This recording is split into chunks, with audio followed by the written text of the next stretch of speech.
آنها ادعا کردند که رئیس جمهور سابق ایران احمدی نژاد شخصیتی به نام شعیب ابن صالح است. چه کسی شعیب ابن صالح را می‌شناسد؟ شعیب ابن صالح در واقع یک نام معروف است. او شخصیتی است که در روایات شیعه ظاهر می‌شود و از زمین سازان ظهور مهدی است. او در واقع فرمانده در سپاه مهدی است. آنها ادعا کردند که احمدی نژاد لعنت الله علیه فرمانده سپاه مهدی بود و گفتند که او این پیشگویی را محقق کرده و او همان شعیب ابن صالح است. و راستش میخواهم چیزی به شما بگویم. نیازی نیست فقط حرف مرا باور کنید، چون من در واقع این را به شما اثبات خواهم کرد. من در اینجا با مدرک و سند به شما نشان خواهم داد که خودشان این را میگویند. آنها همچنین گفتند که رهبر سابق حزب الله حسن نصرالله همان یمانی موعود بوده است که او از زمین سازان ظهور مهدی و یک رهبر معصوم در روایات شیعه بوده است. آنها حسن نصرالله را به کسی تبدیل کردند که شما باید از او اطاعت کنید. حالا گوش کنید.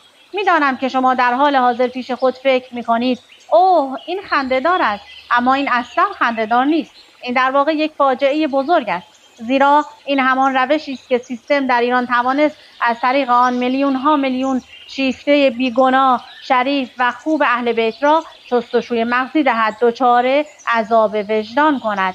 مثلا با این تفکر که اگر از ما حمایت نکنید به امام زمان خیانت کرده اید. مورد سوء استفاده قرار دهد و آنها را به افرادی تبدیل کند که در واقع علیه همان آرمان و جانشینان امام مهدی می جنگیدند. آنها از فشار مذهبی استفاده می کردند. آنها از فریب روانی و تبلیغات مذهبی برای شستشوی مغزی استفاده می کردند تا این مردم را مجبور به وفاداری به خود کنند، چون اگر بپذیرید که علما ولایت دارند و علما بیشتر می دانند، همان لحظه‌ای که میشنوید آنها میگویند یکی از رهبرانشان در واقع یک شخصیت پیشگویی شده است، خب دیگر راه برگشتی وجود ندارد. چگونه میتوانید از آن برگردید؟ مگر اینکه یک منافق باشید، مگر اینکه کسی باشید که قرار است به آتش جهنم برود. آنها همچنین آموزش دادند که رهبر معظم سابق ایران خامنه‌ای همان خراسانی است، فرمانده سپاهی در زمان مهدی بر اساس روایات شیعه. آنها گفتند که انتخابات عراق در واقع امر الهی و امری از جانب الله سبحانه و تعالی بوده است.